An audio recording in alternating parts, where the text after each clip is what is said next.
قل هو اللہ احد اللہ الصمد لم یلد ولم یولد ولم یکن لہ کفوا احد. تو یہ لفظ صمد جو ہے پورے قرآن میں صرف ایک مرتبہ آیا ہے سورہ اخلاص میں، اور کہیں ملے گا نہیں جہاں تک میری تحقیق ہے. آج میں کٹھامن سے آ رہا تھا تو ہمارے جو بچے طلبہ ہیں نا، میں نے عصر کے بعد ان سے کہا بھائی قرآن شریف میں لفظ صمد سورہ اخلاص میں ہے، یہ تو پکی بات، لیکن پورے قرآن میں کہیں نہیں ہے. فجر کی نماز میں پڑھوں گا انشاءاللہ، اگر کوئی مجھے نکال کر دکھا دے کہ دوسری صورتوں میں بھی صمد ہے تو اس کو 2000 روپے انعام دوں گا. سب بچوں کو لگا کہ آیا ہوں، ہاں فجر میں آئیں گے. جہاں تک میری تحقیق ہے علماء نے لکھا ہے کہ صمد یہ اتنا بڑا نام ہے اللہ کا کہ صرف ایک ہی جگہ آیا ہے، ایک جگہ سورہ اخلاص میں. تو سلف صالحین جو ہے کہتے تھے یا اللہ یا صمد، یا اللہ یا صمد ہمیں قلب سلیم عطا فرما. اس کے بعد دعا قبول ہوتی ہے. قرآن کے اندر رحمان صمد نہیں کہا، رحیم صمد نہیں کہا، غفار صمد نہیں کہا. یہ بھی تو کہہ سکتے تھے رحمان صمد.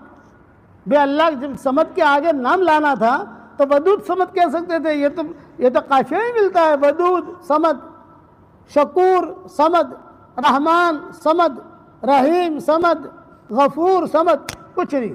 اللہ الصمد، اس میں معرفت کا پورا سمندر بھرا ہوا ہے. اسی لیے سلف صالحین تہجد میں اٹھتے تھے اور صرف ایک مرتبہ کہتے تھے یا اللہ یا صمد ہمیں قلب سلیم عطا فرما، یا اللہ یا صمد ہمیں قلب سلیم عطا فرما. اپنی حاجتیں مانگتے تھے. تو آپ بھی قلب سلیم مانگو گے انشاءاللہ. دوسری حدیث سن لو. ابو ذر غفاری بیٹھے ہوئے حضور صلی اللہ علیہ وسلم کے پاس، حضرت جبریل آئے اور آ کر کہا اہذا ابا ذر یا رسول اللہ، کیا یہ ابو ذر ہے؟ آپ نے فرمایا ہاں یہ ابو ذر ہے. ارے جبریل تم کیسے پہچانتے ہو ان کو؟ ارے حضرت آسمانوں میں دھوم مچی ہوئی ہے، دھمال ہے آسمانوں میں. کہ کیوں؟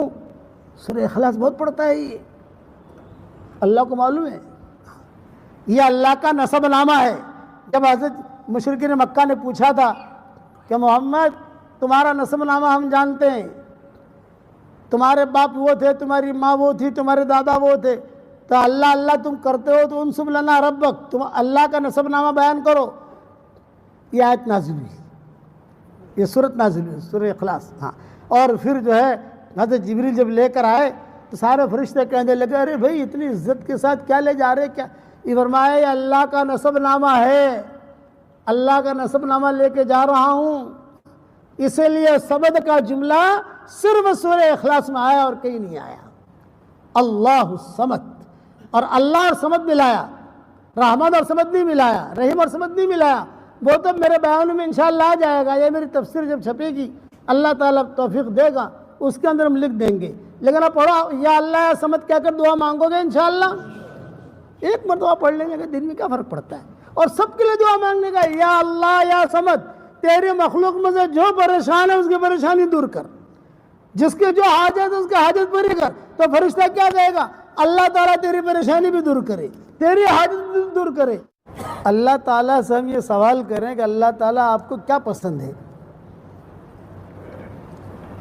بھی اللہ کو ہم دیکھ تو نہیں سکتے، لیکن دل میں پوچھ تو سکتے ہیں کہ اللہ آپ کو کیا پسند ہے، تاکہ ہم وہ کام کریں. نماز پسند ہے تو نماز پڑھیں اچھی طریقے سے، حج پسند ہے تو حج کریں، عمرہ پسند ہے تو عمرہ کریں. کہ آپ کو جو ہے جماعت میں نکلنا زیادہ پسند ہے تو جماعت میں نکلیں 4 مہینے 1 سال. قرآن پڑھنا پسند ہے تو قرآن پڑھیں. یہ ایک سوال ہے کہ آدمی اللہ تعالیٰ سے پوچھے کہ اللہ آپ کو کیا پسند ہے، تو جواب کیا آئے گا بتاؤں؟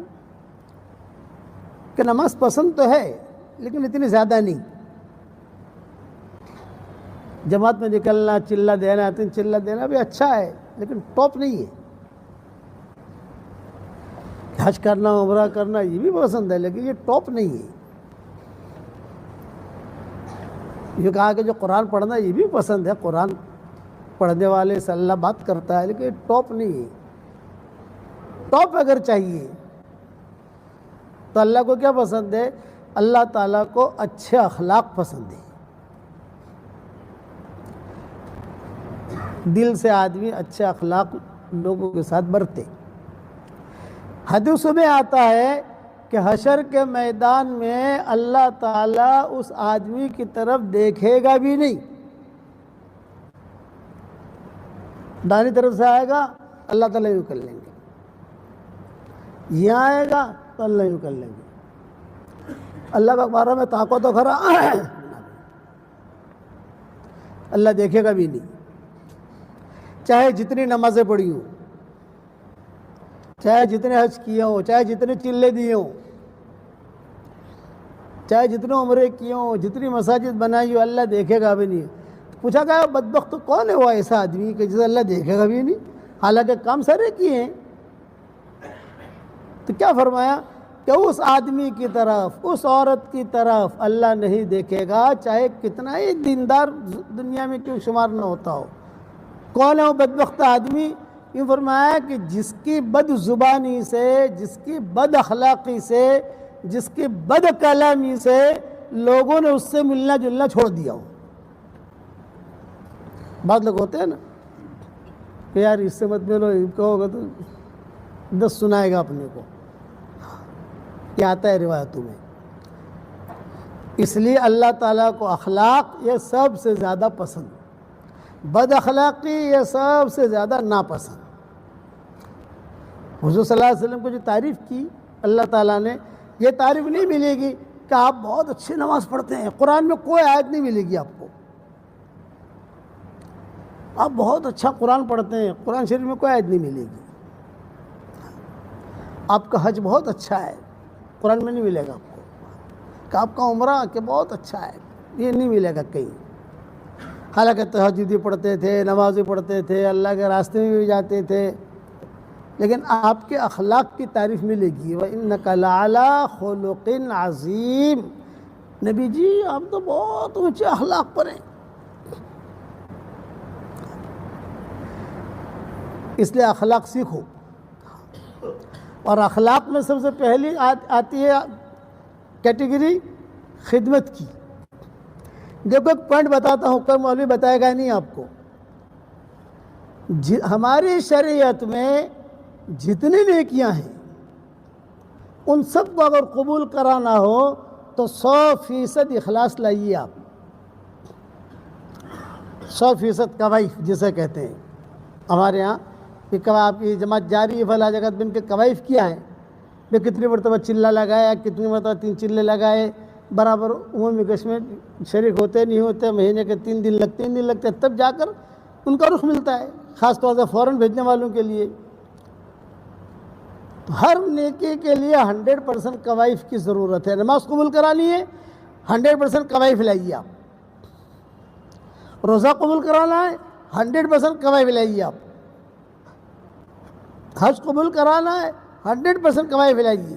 صرف ایک نیکی ہماری شریعت میں ایسی ہے جس میں 100% کی ضرورت نہیں ہے، اور وہ کون سی نیکی ہے؟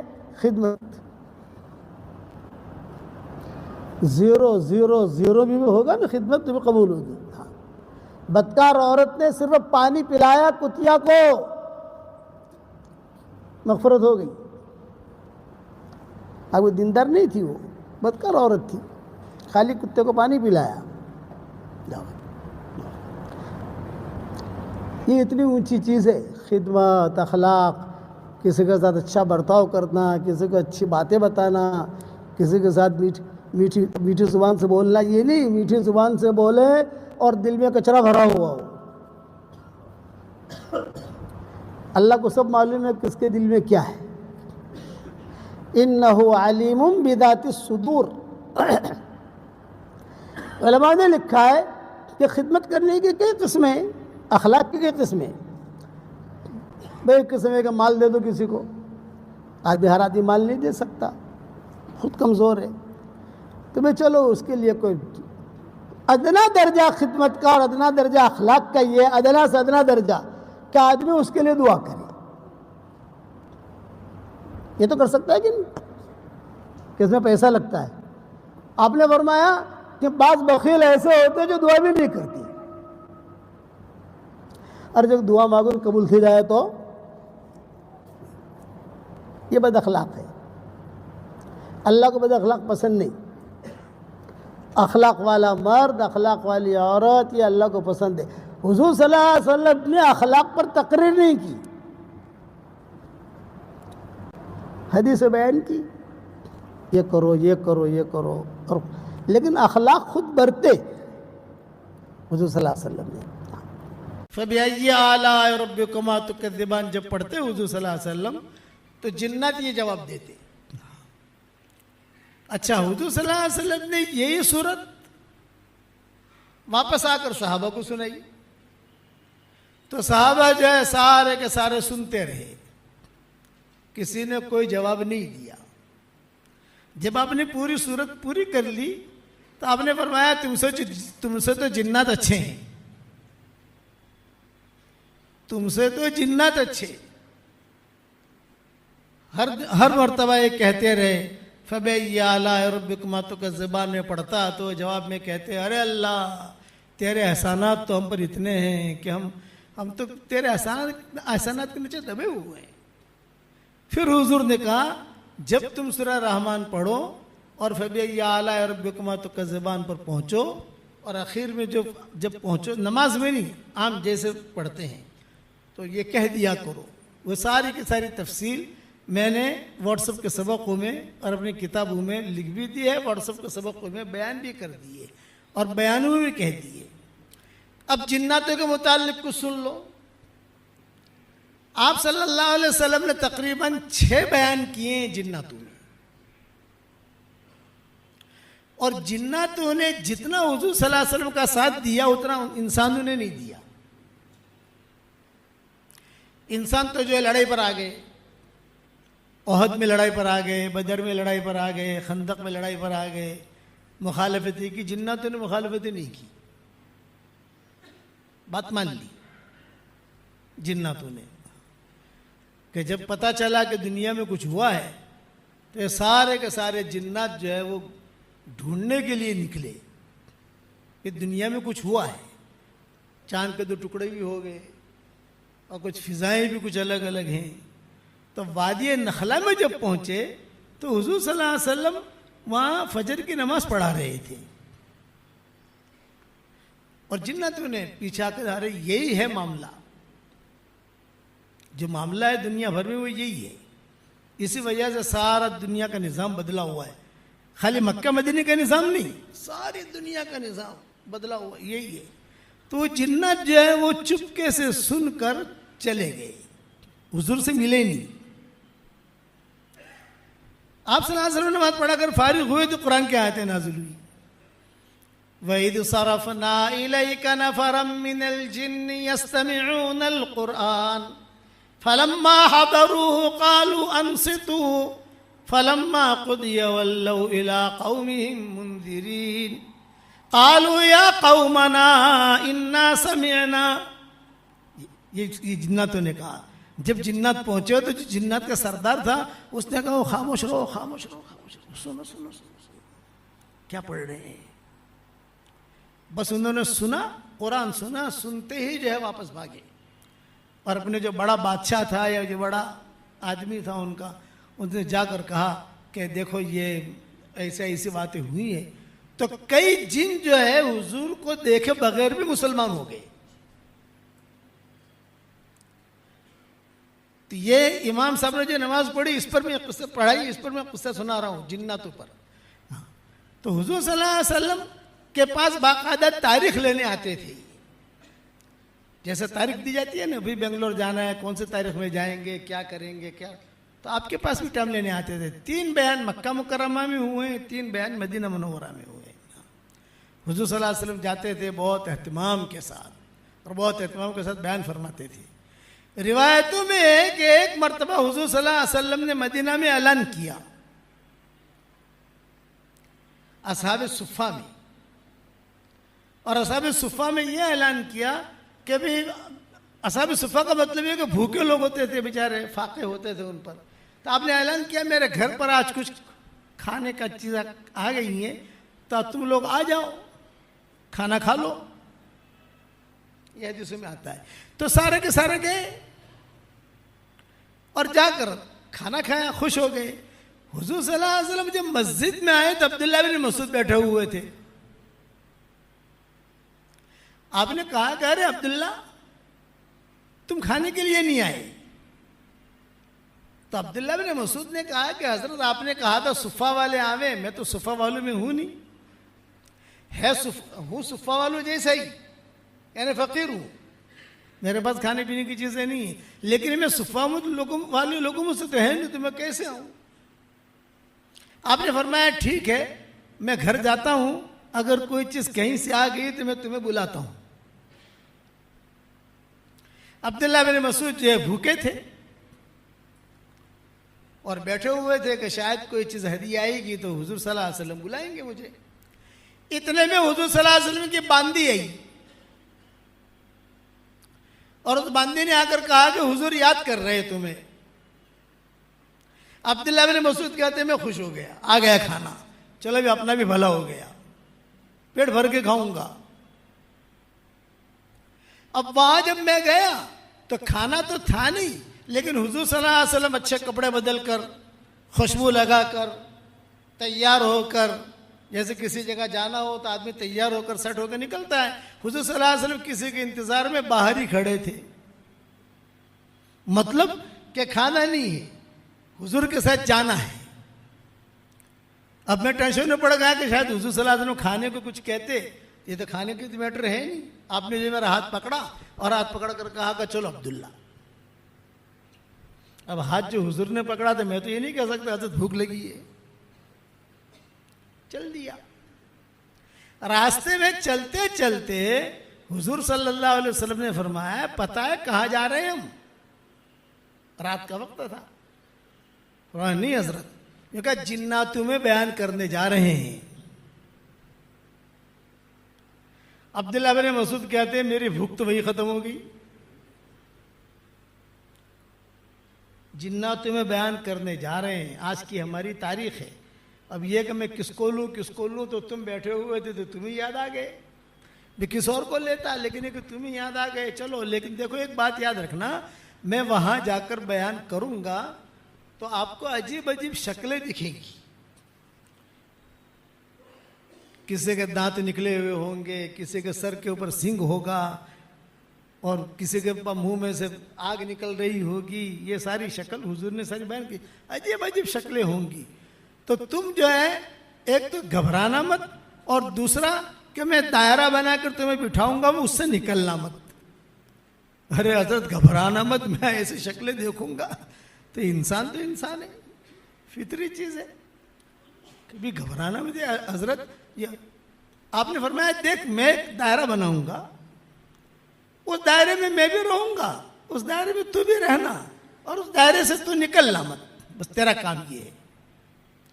تو عبداللہ بن مسعود نے کہا کہ حضرت میں تو آپ کا پاؤں پکڑ کر آنکھیں بند کر کے بیٹھ جاؤں گا, جہاں آپ وہاں میں.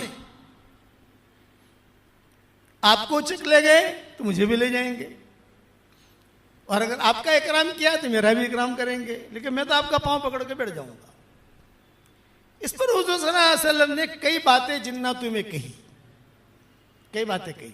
جناتوں نے شکایت بھی کی انسانوں کی کہ انسان ہمارے ساتھ ایسا کرتے ہیں. لمبے بیانات ہیں, لمبی مضمون, لیکن امام صاحب نے خلق الانسان من صلصال کالفخار جو پڑھا ہوا, خلق الجان من مارج من نار, تو یہ مضمون میرے ذہن میں آیا.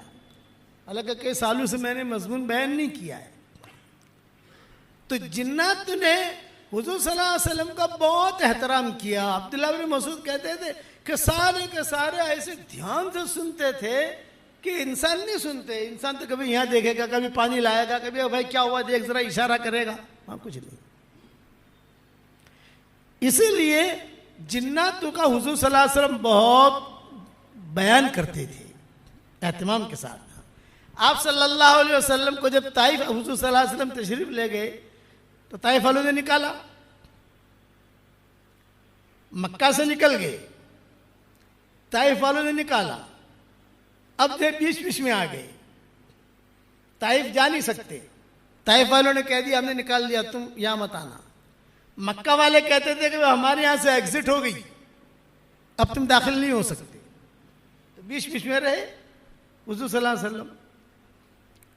حضرت زید ابن حارثہ ساتھ تھے, دونوں کے دونوں. تو زید ابن حارثہ کہتے تھے کہ حضرت ہم تو پریشانی میں آ گئے, وہاں بھی نہیں جا سکتے, یہاں بھی نہیں جا سکتے, اور بیچ بیچ میں ہے. تو حضور صلی اللہ علیہ وسلم جو ہے مکہ کے بڑے بڑے لوگوں کو بلاتے تھے, چودھریوں کو, اور کہتے تھے بھئی دیکھو ہم طائف گئے تھے لیکن یہ کہ وہاں تو ہمارا کام کچھ ہوا نہیں, لیکن بھئی ہمیں تم امن دو تو پھر ہم مکہ میں آ جاویں. اس لیے کہ امن دینے کا مطلب یہ ہے کہ ایک آدمی ٹکٹ دے دے, آپ آ جاؤ, ہم آپ کے رہنے کا کھانے کا پینے کا انتظام کریں گے. تو سارے کے سارے مکہ کے جو چودھری تھے سب نے انکار کر دیا, بھئی اب نہیں کر سکتے. لیکن ابو جہل کا مقابلہ کون کرے, ابو لہب کا مقابلہ کون کرے, یہ بڑے بڑے چودھریوں کا مقابلہ کون کرے. آپ کا بائیکاٹ کیا تھے تو ہمارا ہی بائیکاٹ کر لیں گے, ہم نہیں کر سکتے. اچھا, حضور صلی اللہ علیہ وسلم کا نکاح خدیجہ کے ساتھ ہو گیا تھا, بچیاں پیدا ہو گئی تھی, سارا نظام تھا. اب تو اسلام آ گیا, اسلام لے کر ہی گئے تھے وہاں طائف. تو یہ جنات تھے جو راستے میں مدد کرتے تھے حضور کی. انسان تو کوئی جا نہیں سکتا, کھانا ہے پینا ہے, طائف کے انگور ہیں, یہ ہے وہ ہے, وہ چپکے سے دے دلا کر چلے جاتے تھے. حضور صلی اللہ علیہ وسلم بڑے پریشان کے بھی بیچارے یہ لوگ آتے ہیں کام کر کے چلے جاتے ہیں, دے جاتے ہیں, ان کو ہم دعوت بھی دیتے ہیں, لیکن یہ کہ ہم یہ انسان ہماری مدد کب کریں گے. تو مکہ مکرمہ میں ایک چودھری تھا, اس کا نام تھا مطعم. حضرت عائشہ رضی اللہ تعالی عنہ کی منگنی پہلے اس کے بیٹے کے ساتھ ہوئی تھی. مطعم اس کا نام تھا, بہت بڑا چودھری تھا, مشرک تھا, اور شرک کی حالت میں ہی مرا. تو بدر میں حضور صلی اللہ علیہ وسلم نے اعلان کیا کہ مطعم کا مجھ پر اتنا بڑا احسان ہے کہ اگر آج وہ زندہ ہوتا اور یہ مشرکین مکہ کے بارے میں سفارش کرتا تو میں اس کی سفارش قبول کرتا. یہ بدر میں اعلان کیا, احسان کیا. احسان یہ کہ یہ مطعم نے بدر طائف سے واپسی پر ساتھ دیا, باقی سب نے تو نہ کہہ دیا. جنات جو ہے یہ آتے رہے جاتے رہے, لیکن جنات جنات ہیں. بھئی جنات جو ہے یہ ہاسپٹل نہیں بنائیں گے, جنات ہوائی جہاز نہیں بنائیں گے, جنات جو ہے دوائیں نہیں بنائیں گے. جنات میں زیادہ بیماریاں بھی نہیں ہوتی, ڈائبٹیز جنات میں نہیں ملے گی آپ کو, ہارٹ کی تکلیف جنات میں نہیں ملے گی. لیکن وظیفے انہیں بڑے یاد ہیں, وظیفے اس میں ٹاپ 1 ہے, انسانوں کو ہی پتہ نہیں. وہ ایسے ایسے چٹکلے بتا دیں گے کہ آدمی جو ہے وہ کہیں سے کہیں پہنچ جائے گا.